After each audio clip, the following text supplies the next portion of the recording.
Oh. Sorry. What up, YouTube? We back at you with the post game, and woo, got that W. Take it. Ain't nothing better than that. I don't care if it's 3-2, 5-4. We got it. As Nate says, win by 1. That's all you need to win by. Oh man. I mean, looking at the game, I like the way the defense played this week.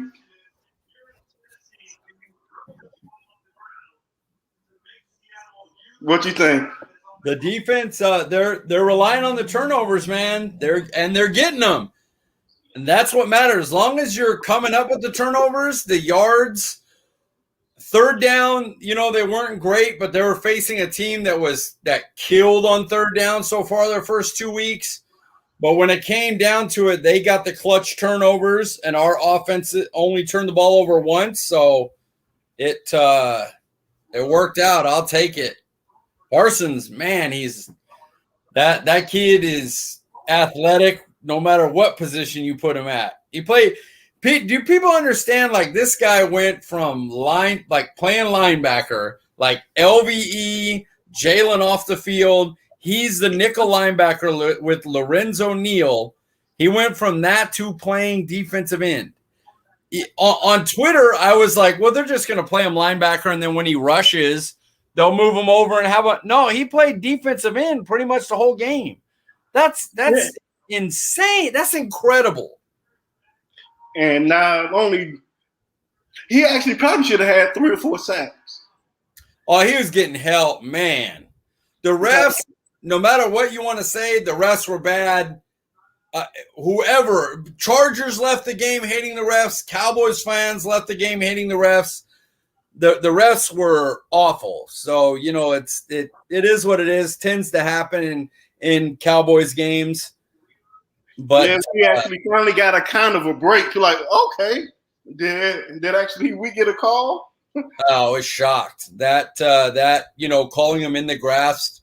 I thought it was intentional grounding anyway because he didn't get the ball. That is what I thought it was. I like the grounding, but I'm like calling in the grass. Okay, as long as if they didn't call the sack, they called the intentional grounding because the ball didn't get to the line of scrimmage and there wasn't a receiver. There was receivers but it wasn't thrown to anybody. So either a sack or an intentional grounding would have been fine. Yeah. I mean, the only thing I didn't like in the second half, we actually had some sloppy tackling. Yeah, they did. They didn't tackle. I want to see Allen's final stat line because not that he was on him all the time because Allen moves to the slot, but they did have Diggs on Allen almost every time he lined up outside. Diggs was on him, and we seen Williams had a really good game on Brown, but Allen didn't have a enormous game. He had a couple catches, but this is going over. I think he probably went over 100 because he had mainly chunk plays. I'm gonna check his stats right now while we're on. Let me see what I could find. Here we go. Pardon me, guys. I'm looking up stuff. It's not the best. Keenan Allen had 4 receptions for 108. So, like you said, chunk plays. 2 of those weren't on Diggs, but 2 were. One of them was tipped. Diggs also got an interception. So I'll take that all day. If you look at Williams, 7 for 91 and a touchdown. That you don't want. That, you know what I mean? That's their secondary guy. That's attacking Brown.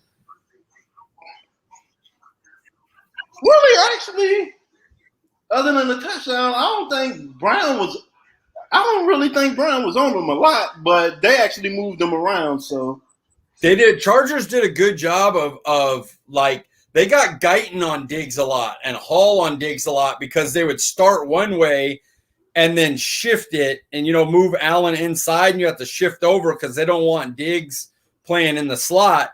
And they set up a lot of plays that way, getting matchups they wanted. But Dallas was just the Chargers have been bad in the red zone. They were again today.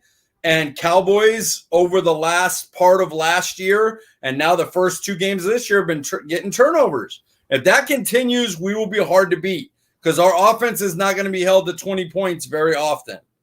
And you actually know this is the first time we've won a game scoring less than 30 points since 2019. Isn't that crazy? Because the defense has been atrocious, but they were bend, don't break. They give up plenty of yards. I could look Herbert had 338, but only 1 touchdown, was picked off twice. Really? It should have been 3. Yeah, it should have been. They ran for almost 100. Eckler averaged 6 yards a carry. He had some good runs, but I don't know. It felt like they weren't in 3rd and 2 and 3rd and 1. And when they weren't as successful as teams were last year when they got in those situations. We were able to buckle down when we need to versus the run. Honestly, the only run play that made me mad was the Herbert sneak. I'm like, put Bohanna and damn Urban in right there, and damn get over the nose. They aren't on damn. And if there's only a quarterback sneak, because you aren't gonna risk giving the ball to a running back with 3 yards behind the line of scrimmage on the opponent's 31. What else are they going to run but a QB sneak? Yep, that's true. They got up there and they knew that it would work on us too because we don't shift that a lot. We don't play over the center a lot, and he went right to it. I'm like, come on, but offense. The crazy thing is they really never stopped us all game. Really, actually, from the first quarter on, we actually just didn't get the ball. Yeah, they did a good job of playing where we had to run, and it ran the clock. It limited possessions. They basically said you can take runs and try to get down the field with 3rd down conversions, but we're not going to give you any big plays. And early on in the first quarter, we took it to them like that. And then as the game went, I just think the team gets antsy because they're so talented offensively. They don't want to just take what the team gives you because, they're a powerhouse offense, so they want to attack more. Yeah. And I think that got a few more pressures this week than last week, but honestly, we actually can't even be mad at Terrence Steele this week. No, they had a good game plan. They did a good job. Joey Bosa may have gotten around Dak a few times, but I was in that, all of us. It ain't just me. I'm not going to just say me. Cowboys Nation was in nightmare mode thinking Joey Bosa versus Terrence Steele. And even in times where they left Steele one-on-one, he beat Bosa quite often. He beat him straight up. He got beat a couple times. Joey Bosa would have beat Lyle Collins a couple times. This guy is elite. So you have to look at it and go, was he Lyle Collins? Well, of course not. Lyle Collins is a great right tackle, but he didn't kill us. He didn't cost us the game. I take it. And honestly, it ain't made me say when Lyle Collins come back, if everybody's healthy, we damn have a damn good O-line again. And if we have that O-line, good luck. Because if you play, like I said, I'm not dissing Steele. He didn't play bad. This is just a compliment to Collins. If you play that 2 safeties back with Lyle Collins at right tackle, oh, God. Pollard already was destroying them. Great job. Kellen Moore noticed something in Chargers defense, and he said if we get the little bit faster back out there for the runs, the shotgun runs, and run them wide, Pollard can beat their guys out wide. And he made that adjustment. And to his credit, because Zeke's the big money guy. And Zeke's that type of player. Zeke isn't one. He's not going to go in and go, oh, F that. I got less carries. I got less yards. He got plenty of touches. He got plenty of time on the field. But they went into this game with a game plan to get the ball to Pollard, and it worked. His speed was beating the Chargers outside all game long. And credit to Moore and Mike McCarthy and them for saying, this is the play here. The way they play with their two safeties back, this is the way to beat them, is to go at them with Pollard's speed.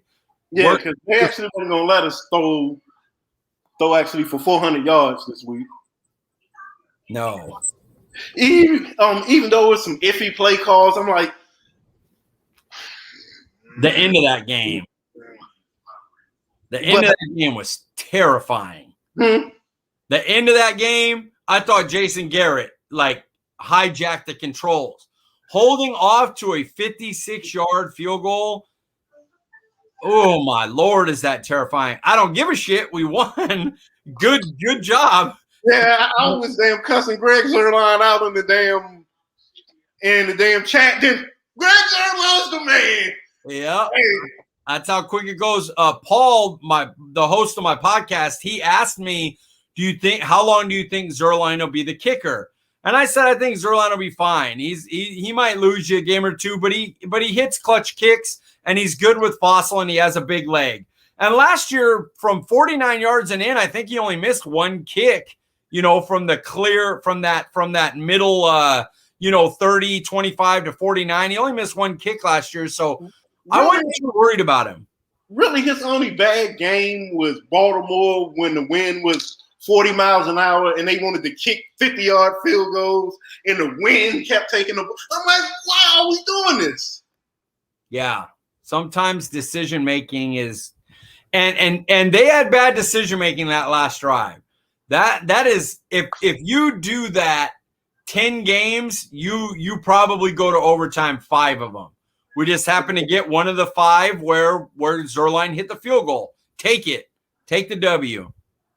Yep, I'm not gonna cry and complain about a win. No, I'm not about to poo-poo it, especially after last year. I'm gonna check my editor's sending me a message. Let me see what it says before I get in trouble. Oh no, we're good. Okay, sorry.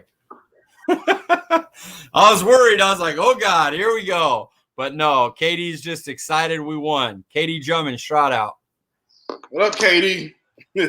Yeah, he's excited about that W. Hey, I said when we were doing our record predictions, I said the Cowboys, 2 tough road games. It wouldn't surprise me if they went 0-2. And this is before I knew anybody was injured. It just 2 tough games. You could lose them both.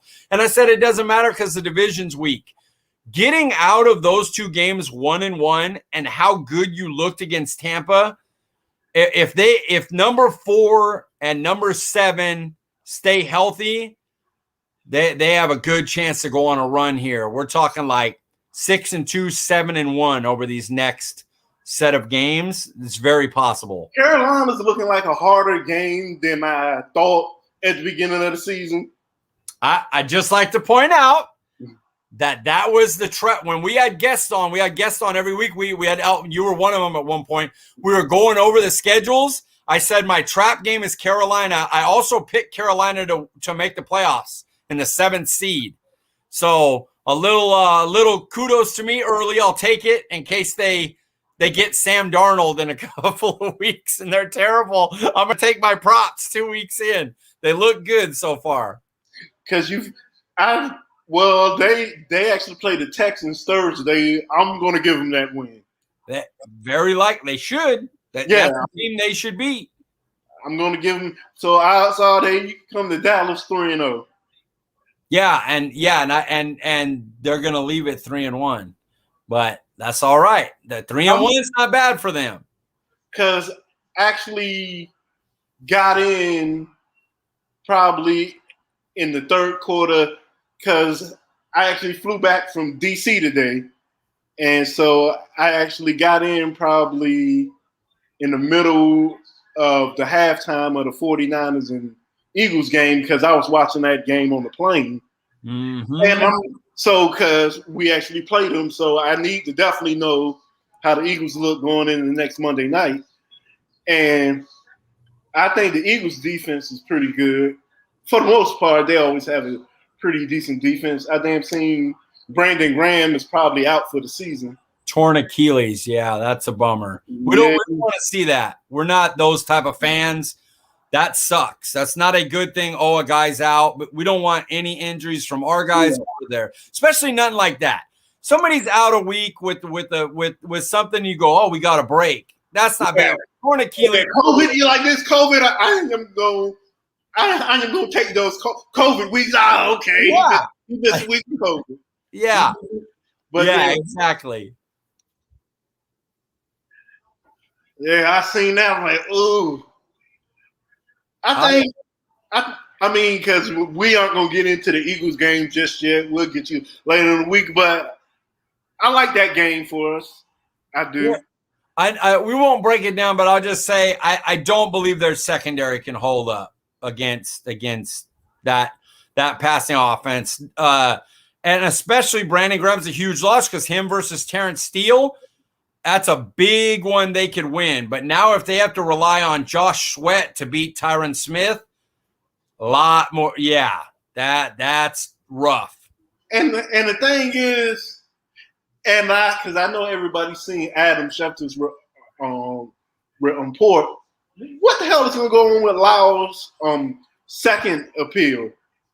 Even though he's not going to win. No. Zeke did nothing and lost 6 games. If people think that because Collins had, good, valid excuses, that matters to the NFL, they're not going to switch it because they get embarrassed if they do that. So they're just going to go, yep, he's suspended. And your best hope is that they say, like, well, we're going to cut it down to 2-3 games because the protocol, there is no 5-game thing. Yeah, I was going to say, where is this 5 games coming in? So collective bargaining wise, the players union may argue like, no, y'all just can't make up punishments. Like we agreed to these things, and they go from there, maybe adjust it there. But he's definitely going to be gone. He's not gonna get it overturned completely. That is the one thing I hate about the NFLPA. They just let the league railroad them. I'm like, fight, please. That would never happen in the NBA or else in baseball. No, hell no. The unions are way stronger there. And the funny thing is the game is bigger. NFL game's bigger. So you think the unions would be like, nah, look at all the money y'all lost during COVID. You don't want to lose anymore. So we're going to leverage this, but they don't. They just get walked over. I'm like, this y'all actually the league by far makes the most money. How are y'all the weakest union? Yeah, seriously, it's crazy. You should be leveraging the fact that the game is so strong. You should be leveraging the we don't want to lose the momentum, but it feels like NFL gets whatever they want. This 17th game, next year will be an 18th game. Just they're going to get what they want. I'm like, come on. I mean, I think people, you actually know it's going to be the headline tomorrow, which is funny. When the Cowboys run, they actually win the game. Yeah, even though the offense, that's what frustrates me about it is the offense was obviously much, much weaker. The Chargers ran the ball. I'd have to see time of possession, but I bet they killed time of possession. Which is the point. Let me see if I have it here. Time of possession. Yeah, I'm about to go on ESPN and see, can I find the box score? I have the game right here. Stats. Time of possession 30-29. So it was only a minute difference. 50 seconds. It actually feel way because if you think about it, we really didn't have the ball in the second quarter. We got the ball maybe 1.5 times in the third, and actually really twice in the fourth. Now we actually had the ball a whole lot in the first quarter. Yeah, I'm interested to break down how they ran the ball by quarter because I remember it they were running it real well early, and then it kind of tailed off towards the later part. Well, Pollard got some more, but I want to go over the game again, and I want to see the all 22. But we ran for 198 yards and only threw for 237. So I don't care. They won. That's the main thing. But you're absolutely right. Also, the headline will be from the big sports writers. Basically take the ball out of Dak's hands and run and you win, which is a bullshit narrative, but they'll do that. They'll also say cut Zeke because Pollard's a better running back, even though it was a real specific matchup thing that they went to on this. And in another matchup, Zeke, like last week, Zeke's blocking was needed. You know, because actually, if you look at it, we actually ran 31 run plays and actually 27 pass plays. So it was a flip. mm-hmm. It was like 51-49 run, which actually to me shows your versatility. And when we talked about it in the thing, because me and you were going back and forth with Twitter people that are talking about the run thing, and I've said a bunch of times, I'm like, they're going to run more versus the Chargers because the defense is weaker up front.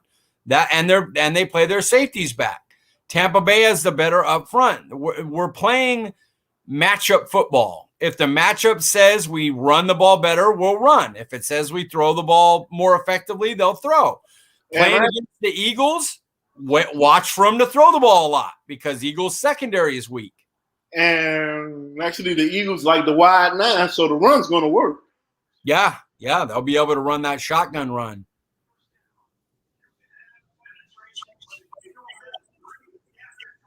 Mm-hmm. Yeah, feel good to win. Feels good to escape those first two games 1-1 and feel like you easily could have flipped them. You easily could have lost the Chargers, but you easily could have beat Tampa. So it's just nice. To me, the Chargers played better than Tampa did. They definitely played better defensively. Uh-oh. Yeah, you can't leave me on camera. I'll just yap it up. You take off like that. You know what's going to happen? Well, I'll break down the Eagles Cowboys game live right now. I don't care. I'll bring it in. Just so y'all know about the Cowboys podcast, you can find me and Paul on that. And I'm going to have an article, what we learned from week 2's game. I'm going to write it tonight, send it in. It'll probably be available Tuesday or Wednesday. So be on the lookout for that. I haven't decided exactly. I have like 5 or 6 things. I'm going to pick 4 of them. We'll see how it comes out. But Tony Pollard will be one of the things discussed in the article for sure. So be prepared for that. There he is. See, perfect timing. Finish my plug. Elton comes right back. Yeah, my kids just came in. Excited about the win? They ain't watching. They're too young. They're too young to know yet. They actually went down here. They actually went to the Cowboys Packers game in 2019 with me. Nice. That's awesome. And I'm gonna try to take them this year, probably to Washington. I'm gonna talk to them about it. The Washingtons. Mm-hmm. The football team. Right. You know what's funny? That's something we could talk about. I think it was a plus that the Giants lost instead of Washington. And I'm going to explain. I'll tell you why right now. Let me bring this up real quick before we watch this. You have to type the whole thing in because this football team, unfortunately, nothing comes up for that. Here we go. What you looking for? Right. So, okay. Yeah, it's some chips. Here's Washington's schedule.